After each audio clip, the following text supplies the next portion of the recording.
আসসালামু আলাইকুম প্রিয় শিক্ষার্থীরা, আশা করি তোমরা অনেক ভালো আছো।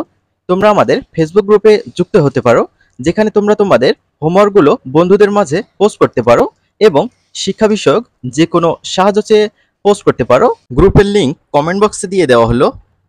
আজ আমরা চতুর্থ অধ্যায়ের একটি একক কাজ সলভ করব। একক কাজে বলা রয়েছে, পূর্বের শ্রেণীতে অর্থাৎ ষষ্ঠ থেকে অষ্টম শ্রেণী পর্যন্ত জানা বা শেখা আখলাক যেভাবে চর্চা এবং বর্জন করি, শিক্ষকের নির্দেশনা মোতাবেক উল্লেখিত শিরোনামের আলোকে নির্ধারিত ছকটি পূরণ করে অভিভাবকের মতামত বা স্বাক্ষর সহ জমা দেবে। এখানে ক্রমিক নং 1 থেকে 5 পর্যন্ত দেওয়া আছে। এখানে কিছু উত্তম বা মন্দ আখলাক দেওয়া আছে, এই কলামে দেখতে পাচ্ছ।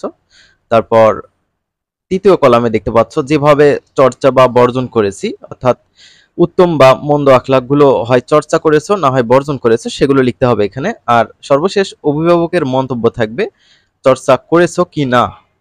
তো চলো আমরা এই একক কাজের সমাধানটা দেখে নেই। 1 নম্বর ছিল বিনয়।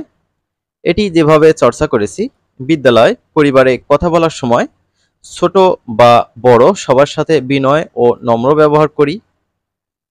অভিভাবকের মন্তব্য, সে চর্চা করেছে কিনা, হ্যাঁ করেছে। তারপরে ছিল হচ্ছে পরোপকার। যেভাবে চর্চা করেছি, পরিবার ও প্রতিবেশীদের বিপদে সাহায্য করা, এটাও করা হয়েছে, এই কারণে হ্যাঁ লেখা হয়েছে। 3 নম্বর ছিল গুজব বা অপপ্রচার। এটা অবশ্যই বর্জন করতে হবে।